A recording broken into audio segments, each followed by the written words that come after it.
Parental pressure, societal pressure, लड़का पागल हो गया, इसकी बुद्धि खराब हो गई है। तो ऐसा नहीं है कि सक्सेस के लिए कुछ अलग से करना पड़ता है, जो नॉर्मल लोग करते हैं वही करना पड़ता है। बस थोड़ा परजीवरेंस और कंसिस्टेंसी हो तो मुझे लग रहा है सक्सेस मिल जाती है। तो यही है। लगभग 6 साल में 5वीं जॉब है और बीच में 1-1.5 साल पढ़ाई भी करी।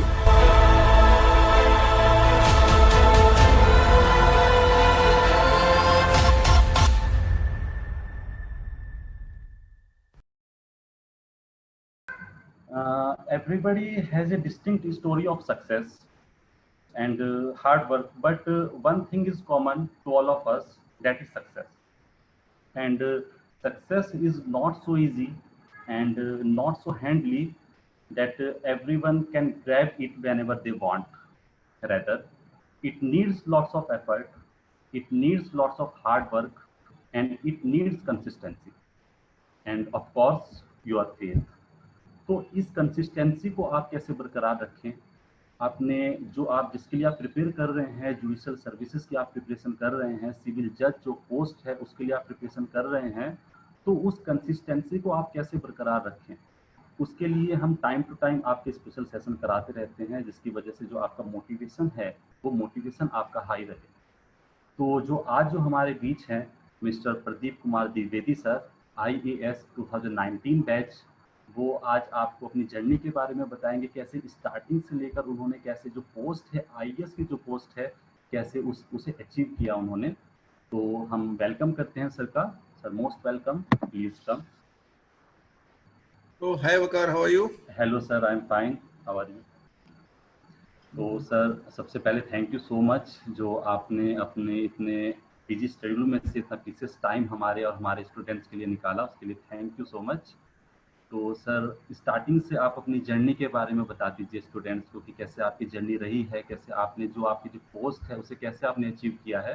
तो आपकी जो स्टार्टिंग से जर्नी है तो हमारे स्टूडेंट्स को बताइए ताकि उन्हें एक मैं मोटिवेशन। एक्चुअली काम कर रहा था, मतलब I was in a job, I was in a group, actually well paying job. I was SDO in government of Madhya Pradesh.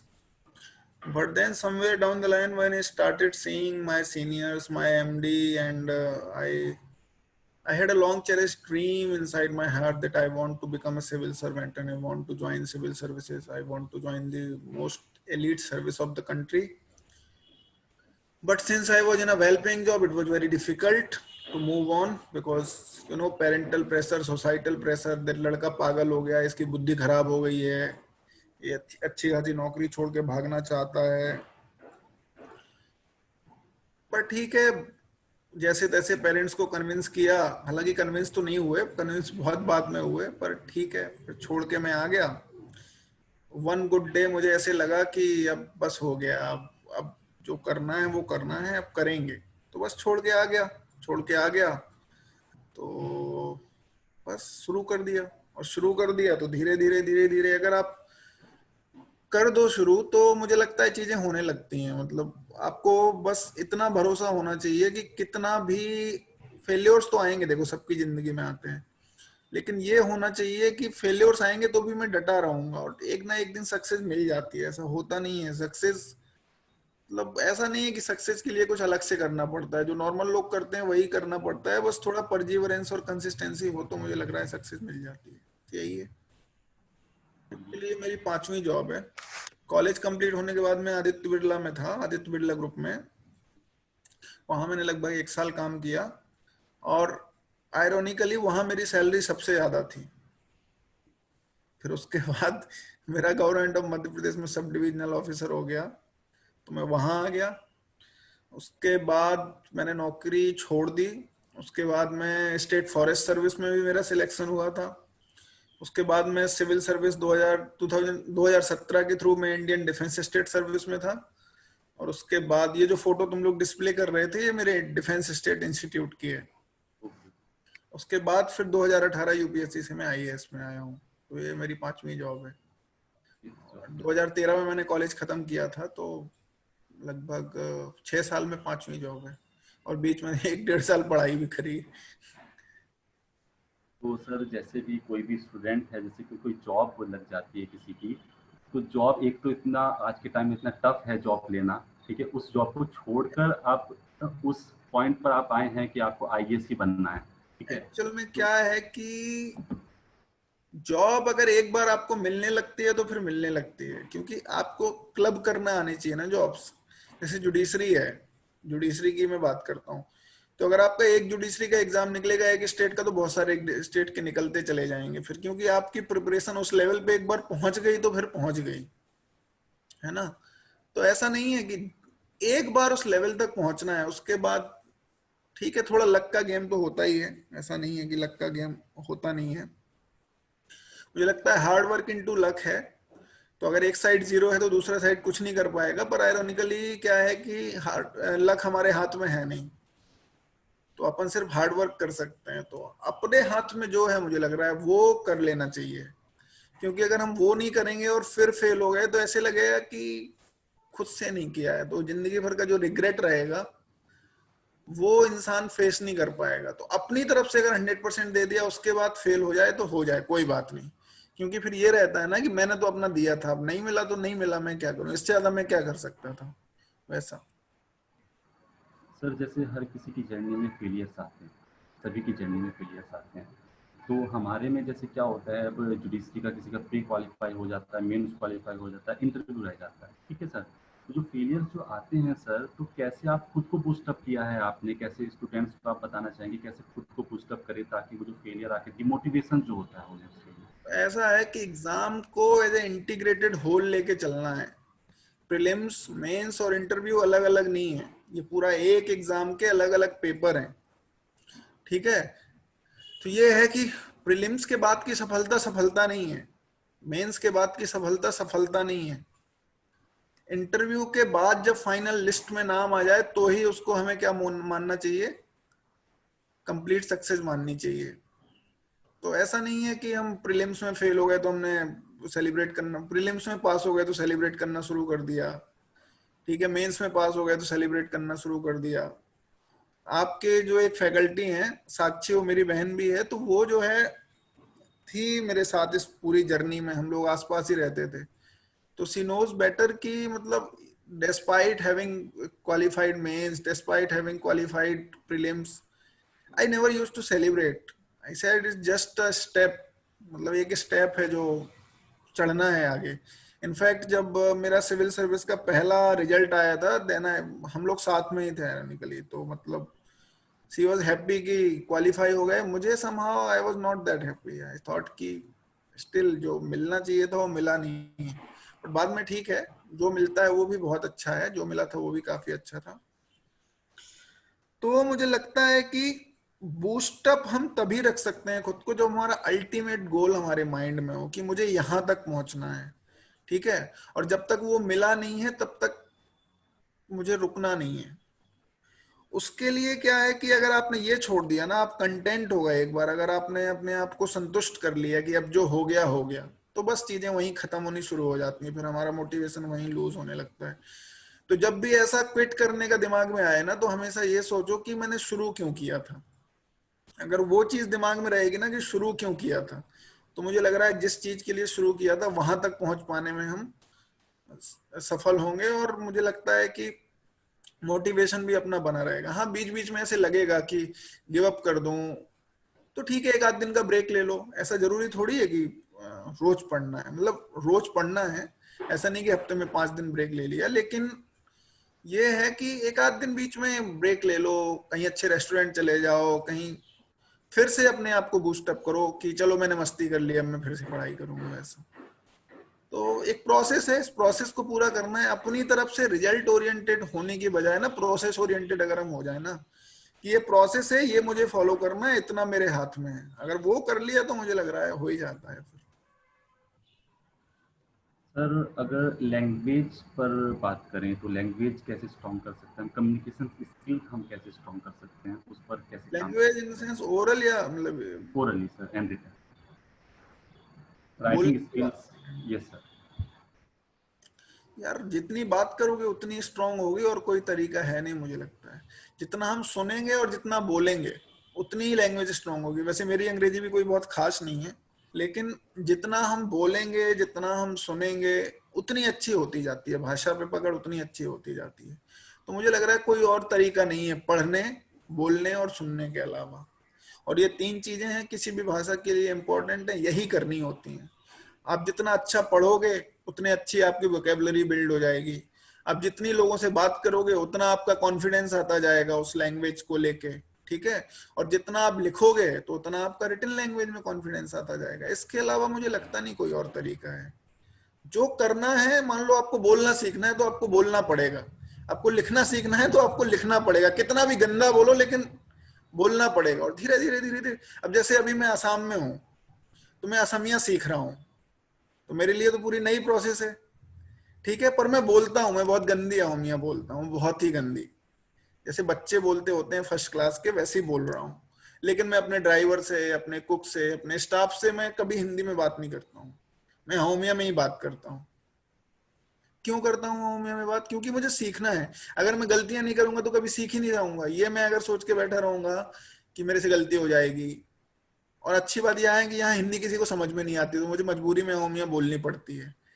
तो ठीक है, इस बहाने सीख जाऊंगा, बहुत कुछ पिकअप कर लिया 1 महीने में। हिंदी बेल्ट में रहता और अहोमिया सीखने की कोशिश करता तो शायद नहीं सीख पाता। यही है।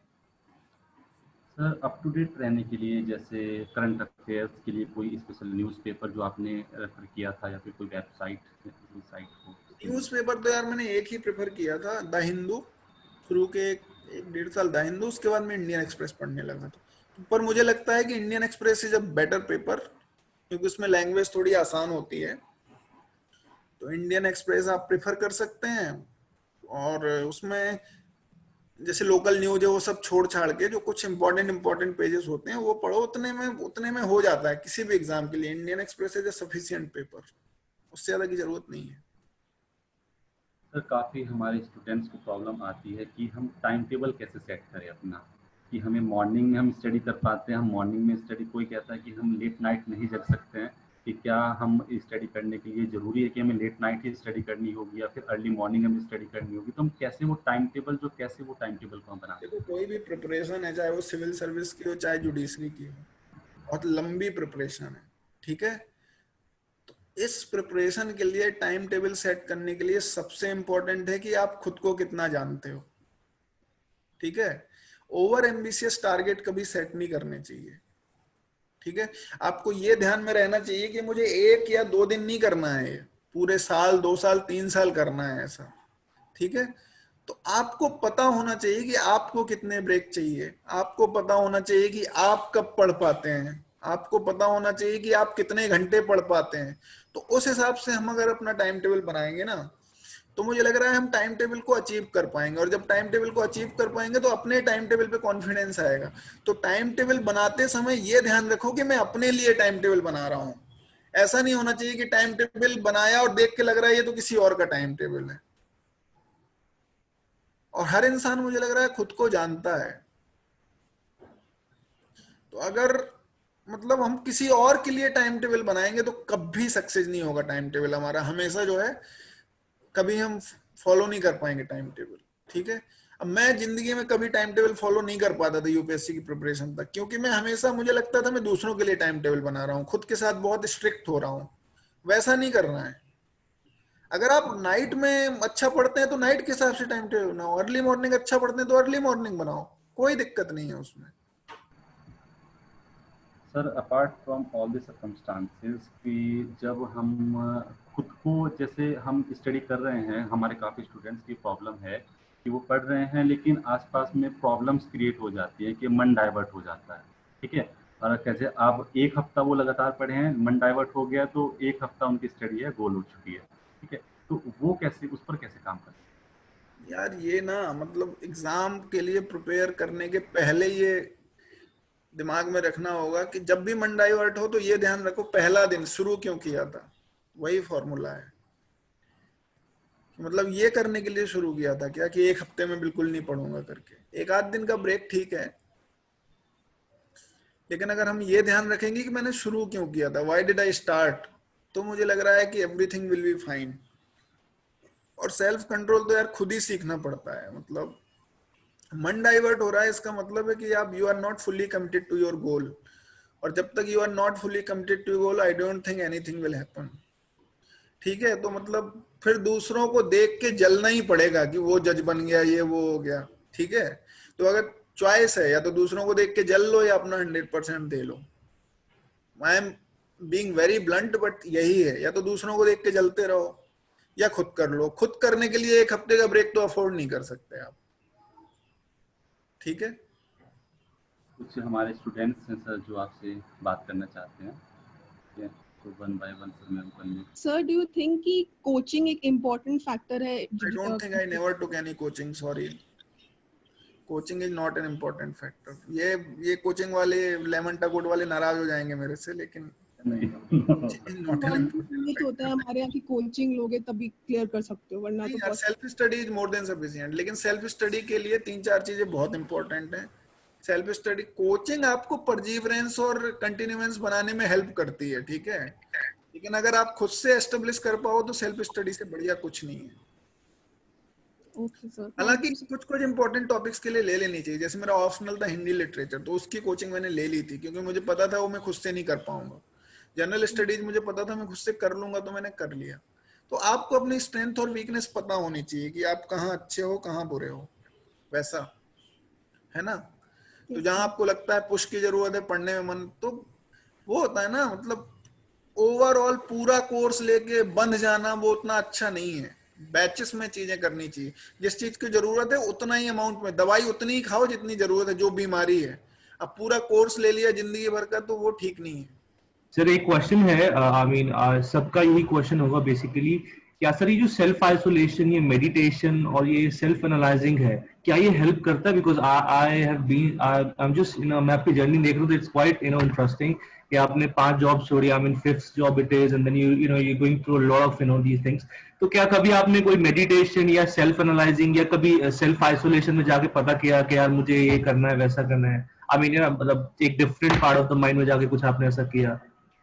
मेडिटेशन तो मैं करता हूँ यार, लगभग डेली करता हूँ 15 मिनट। आई डेली मेडिटेट। बाकी आई ऑलवेज, मतलब मेरे पास अगले दिन का ना एजेंडा होता है हमेशा। मेरा एक प्लानर है, मैं बना के रखता हूँ। अगले दिन क्या करना है मुझे पता होता है, मेरा पूरा दिन सेट होता है। हालांकि हमेशा हो नहीं पाता जो हम प्लान करते हैं, क्योंकि इंसान की आदत होती है ओवर एम्बिशियस प्लान्स बनाने की। बना लेते हैं एब्सोल्युटली सर, पर ठीक है, मतलब एक पता होना चाहिए कि कल क्या करना है, उससे दिन थोड़ा ठीक चला जाता है। बाकी तो सब ठीक है। Thank you so much for your time. Aimlessly हम कहीं भी तीर चलाते रहते हैं तो बहुत सारी चीजें मिस हो जाती हैं ना उससे। तो आपको पता होना चाहिए कि मुझे कल ये करना है, परसों ये करना है। और बहुत लंबे प्लान्स नहीं होने चाहिए। अगले 2 दिन का प्लान भी है दिमाग में तो मोर देन सफिशिएंट है, उतना ही है। अगले दिन पढ़ लिया ना, अगले दिन के जज बन गए तुम। उसके बाद पढ़ लिया अगले दिन, उस दिन के जज तुम बन गए। उस दिन से खुश हो जाओ। मतलब शाम को, रात को जब सो ना, अगर अपने प्लान अचीव करके, तो खुशी मिलती है ना कि चलो बहुत बढ़िया। फ्रस्ट्रेशन नहीं आएगा उससे। हमेशा रिजल्ट के बारे में सोचते रहेंगे, अगर प्लान्स नहीं होंगे तो हमेशा रिजल्ट के बारे में सोचते रहेंगे ना, तो उससे फ्रस्ट्रेशन आता है। बाकी मेडिटेट तो मैं करता हूँ, अभी भी करता हूँ, रोज करता हूँ।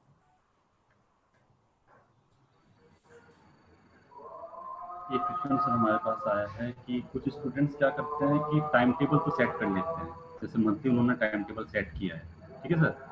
उसके बाद में क्या करते हैं, जैसे एक दिन में उन्हें क्या करना है, जैसे 1 वीक में उन्हें सीआरपीसी कंप्लीट करना है, 1 हफ्ते में सीपीसी कंप्लीट करना है। लेकिन क्या होता है, वो 1 हफ्ता इनफ नहीं होता है, सफिशिएंट नहीं होता है सीआरपीसी कंप्लीट करने के लिए। तो उनके माइंड में हो जाता है कि अब सीआरपीसी कंप्लीट नहीं हुआ, अब सीपीसी हम कैसे स्टार्ट करें। नहीं बनाना है ना सीआरपीसी का। आपको पता होना चाहिए कि कितने दिन लगते हैं सीआरपीसी में। ओवर एम्बिशियस टाइम टेबल बनाने से कुछ नहीं आएगा फ्रस्ट्रेशन के अलावा। आपको अपनी औकात पता हो, उससे बढ़िया रहता है। बहुत क्रूड टर्म्स में यही है कि अपनी औकात खुद पता होती है इंसान को, और इंसान को पता होता है कि मुझे इतने दिन लगेंगे, तो उतने दिन दो ना सीआरपीसी को। क्यों एक हफ्ते का बनाना है? सेकंड थर्ड रिवीजन में आ जाएगा 1 हफ्ता। एक दिन की प्रोसेस थोड़ी है कि एक दिन 16 घंटे पढ़ लिया। रोज 16 घंटे नहीं पढ़ सकता आदमी, रोज 10 ही घंटे पढ़ सकता है। तो 10 घंटे का टाइम टेबल बनाओ। Hello sir, good afternoon. Hi Gausiya, good afternoon. First of all, thank you so much for coming and thank you Lemon Code, thank you Waqar sir कि आप आए, हमें अपना कीमती टाइम दे रहे हैं। सर एज सच तो जैसे आपने बताया कि आपका प्रॉपर जो बैकग्राउंड है वो लॉ तो है नहीं, तो लॉ के रिगार्डिंग बिल्कुल, लॉ से रिगार्डिंग तो मैं कुछ नहीं पूछूंगी, बस I just want to know because आप यहाँ पर हम लोगों को मोटिवेट करने के लिए आए हैं, तो I just want to ask कि how to stay positive always, Just किस तरह से हमेशा positive. remember the first day when you started. Why did you start? Whenever is the thought of giving up comes to you, just remember your first day. Why did you start? You will always remain positive. But it happens, जैसे आपने बताया है कि parental pressure होता है, social pressure होता है इंसान के ऊपर, तो इन सारी सिचुएशन में किस तरह से इंसान जो है ओवरकम करे इन सब चीजों को? पेरेंट्स को क्योंकि समझाने फॉर बीइंग अ गर्ल ज्यादा प्रेशर होता है मेरे ख्याल से। पेरेंट्स को समझाने की कोशिश करो, नहीं समझते तो उनको उनके हाल पे छोड़ दो, अपने आप समझ जाएंगे जब तुम बच नहीं करोगी तो। सही है। एक कहावत है ना कि लीक लीक तीनों चलें, कायर कुटिल कपूर, छोड़ तीनों चलें, शायर सिंह सपूत। तो सपूत हो तुम अगर लीक छोड़ के चल रही हो, कुछ गलत नहीं है इसमें। ठीक है, thank you so much sir, बहुत अच्छा लगा आपसे बात करके। Thank you, thank you. Good afternoon sir. Good afternoon.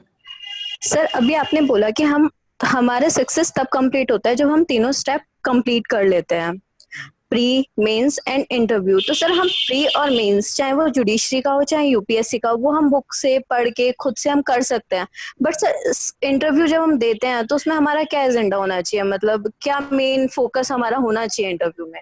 Interview में बी ट्रू टू योरसेल्फ, मतलब से those things which you believe, then only you will be able to defend them. Factual questions की तो कोई बात ही नहीं है, आपको पता है तो पता है, नहीं पता है तो नहीं पता है, ठीक है। फैक्चुअल क्वेश्चंस पे आप जज भी नहीं होते हो इंटरव्यू में। अगर इंटरव्यू लेने वाला समझदार है तो, बेवकूफ है तो उसकी कोई गारंटी नहीं है, ठीक है।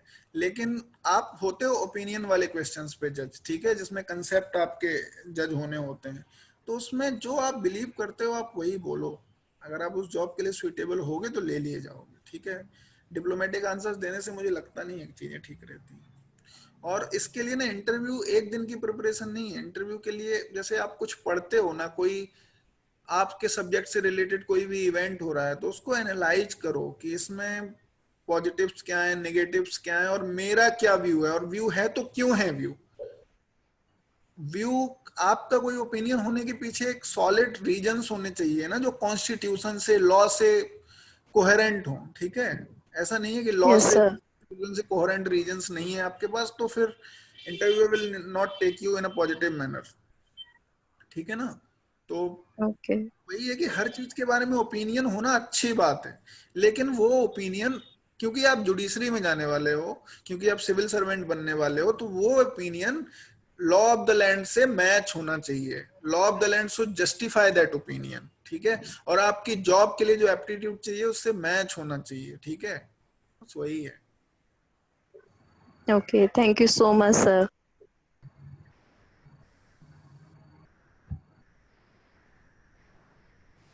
Good afternoon sir. Good afternoon. Sir मेरा क्वेश्चन ये था कि जैसे हम अपनी ग्रेजुएशन कर रहे हैं तो ड्यूरिंग ग्रेजुएशन कैसे हम सर अपनी जो है सिविल सर्विस की जो प्रिपरेशन कर सकते हैं। सर बहुत सारी सर प्रॉब्लम्स आते हैं, फाइनेंशियल प्रॉब्लम्स भी किस होती हैं सब्जेक्ट में सर, ग्रेजुएट तो हो आप? कैसे हम मेंटेन कर सकते हैं? किस सब्जेक्ट में ग्रेजुएशन कर रहे हो? सर बीबीए एलएलबी कर रहा हूँ सर, मैं लॉ की ग्रेजुएशन कर रहा हूँ।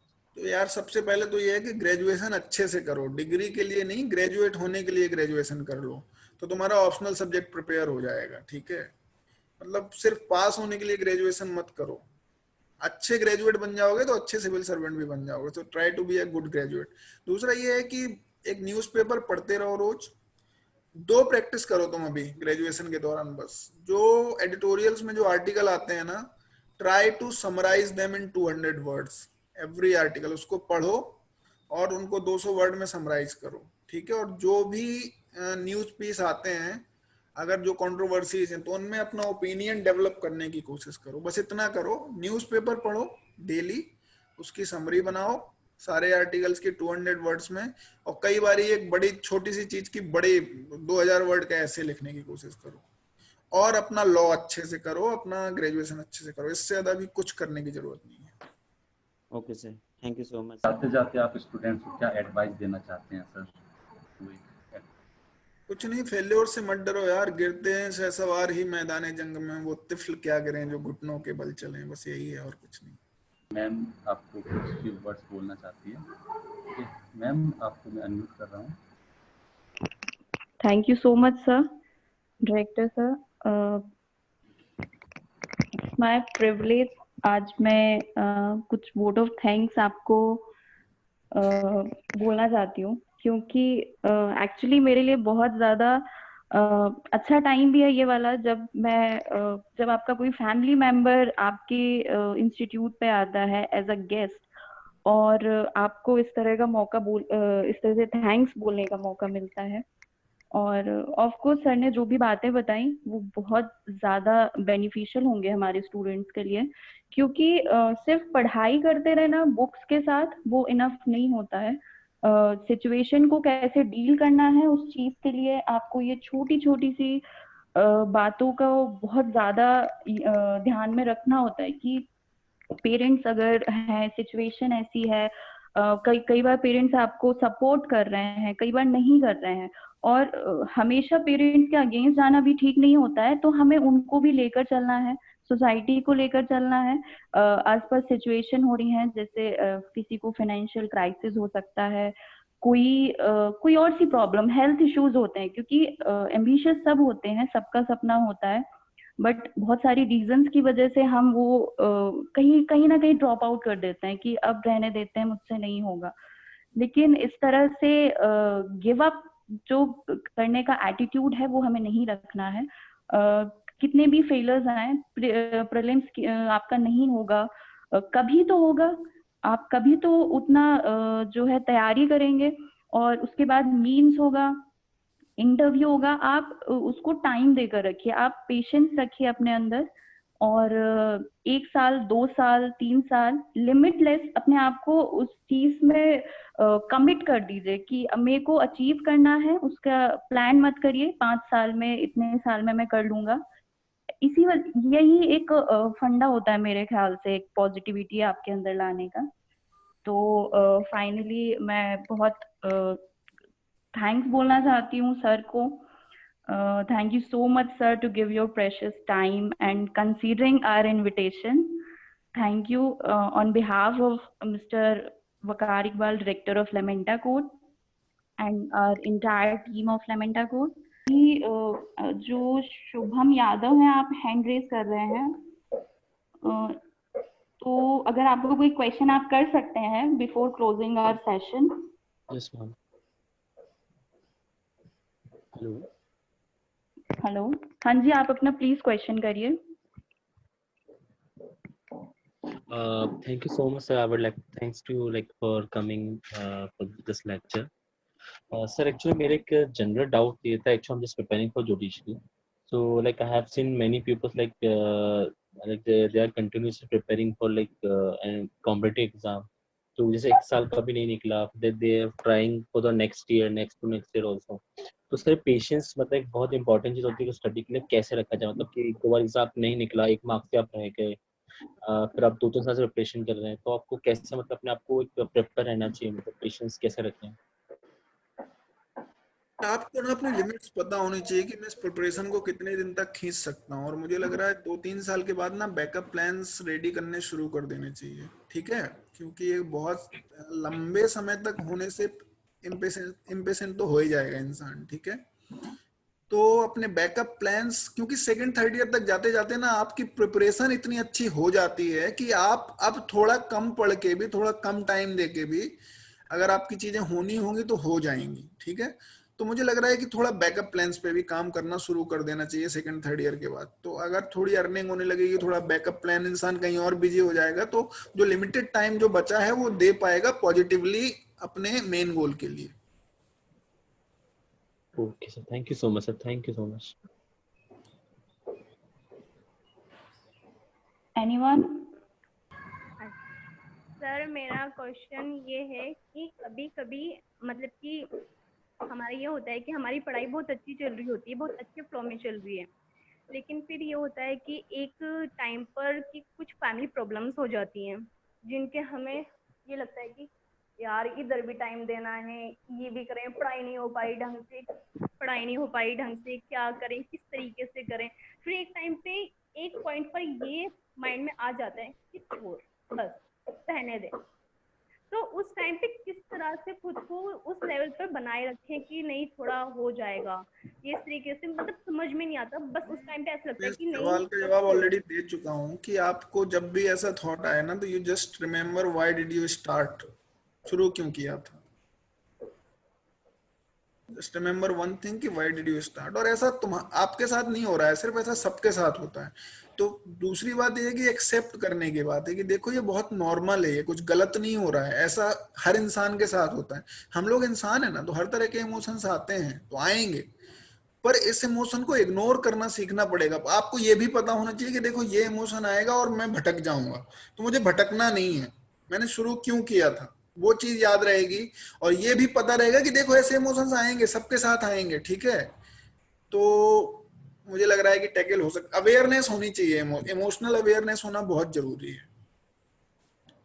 अपने इमोशंस पहचानने की हिम्मत वो होनी चाहिए, काबिलियत, अपने इमोशंस में बहने की का सिस्टम नहीं, मतलब you should know your emotions, you should understand कि ये इमोशन आ रहा है और मुझे इससे बाहर निकलना है।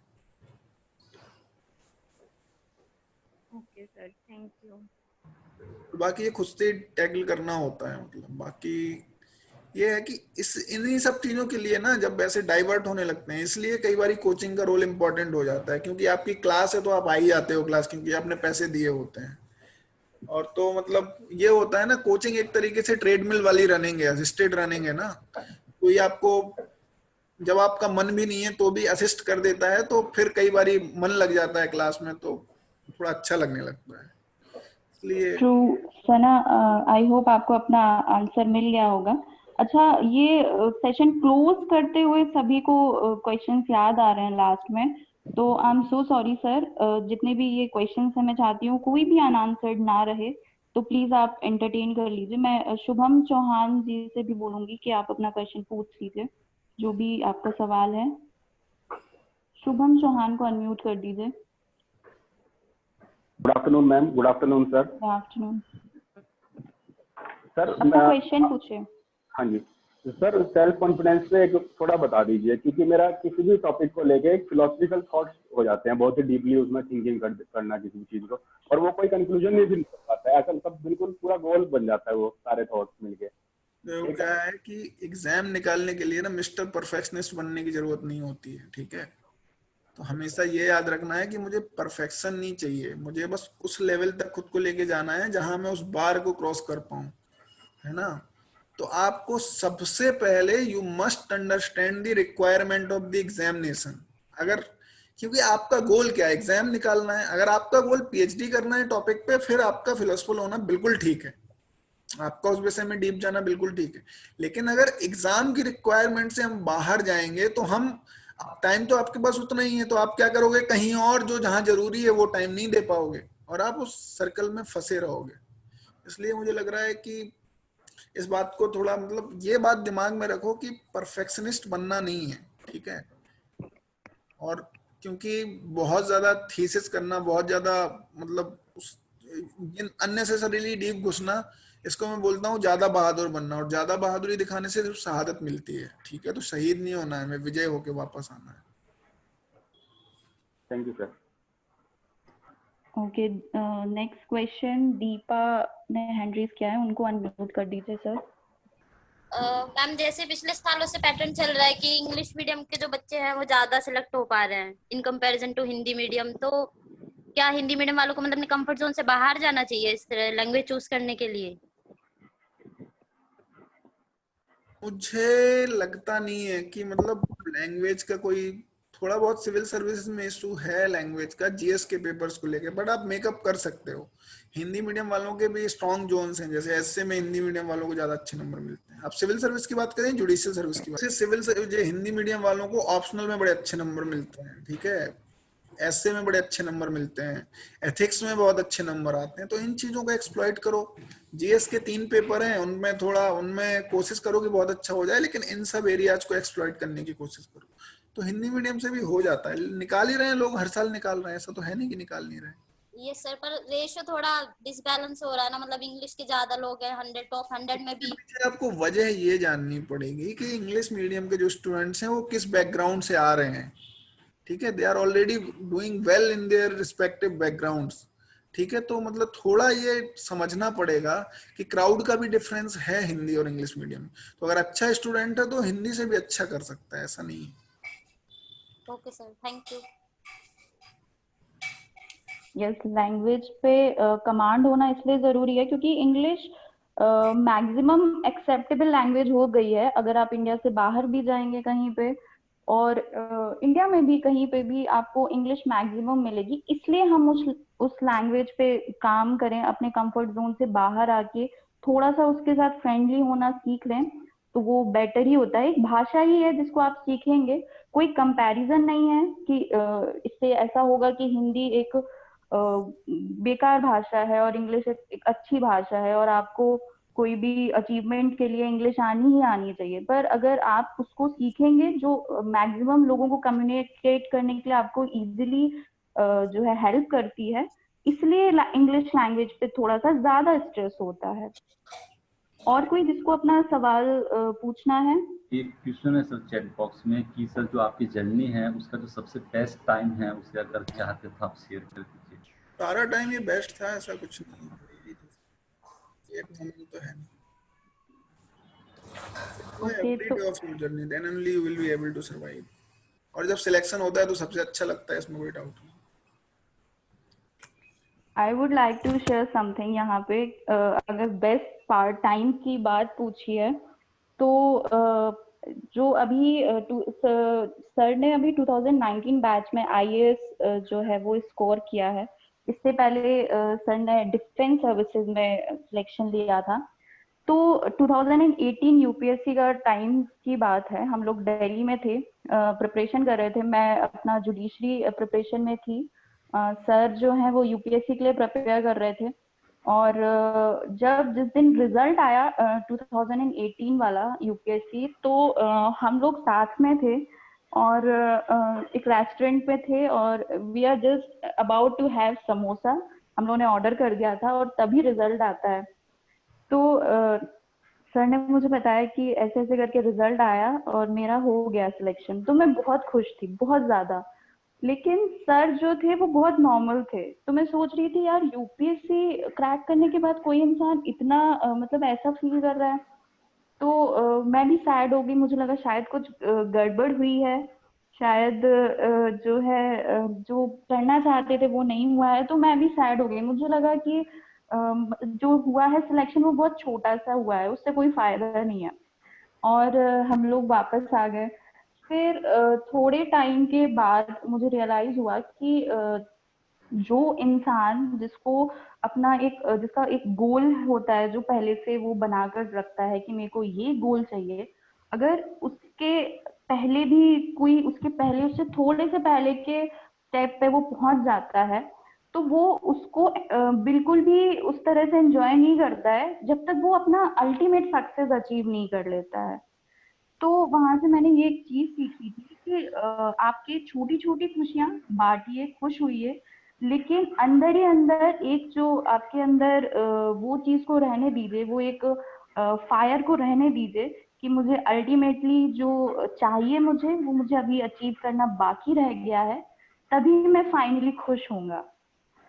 तो ये एक बहुत अच्छा सा इंसिडेंट हुआ था जब हम लोग साथ में थे। तो इसलिए मुझे लगा आप लोगों के साथ शेयर करना चाहिए। तो तब तक अपने अंदर वो रखिए, अपने अंदर एक फायर रखिए कि मेरे को जब तक मैं अचीव नहीं कर लूंगी तब तक मुझे वैसे खुश नहीं होना है। और आप सब ने मिस्टर MS धोनी को देखा ही होगा, वो कितने काम एंड कितने कूल कैप्टन माने जाते हैं। उनकी तरह बनिए और हर चीजों को उस तरह से पॉजिटिवली लेना सीखिए। और ऐसा भी नहीं है कि गिव अप कर दीजिए, हमारी जैसी थीम है नेवर गिव अप। तो लगे रहिए सभी लोग। और अगर किसी का कोई और भी क्वेश्चन है यहाँ पे तो प्लीज आप लोग जल्दी से पूछ लीजिए, अभी हम लोग सेशन क्लोज करने का टाइम आ चुका है। Thank you so much everybody. We are closing our session here. Thank you sir, thank you Sakshi, thank you for calling me. Thank you so much sir. It was pleasure interacting with you guys. Thank you.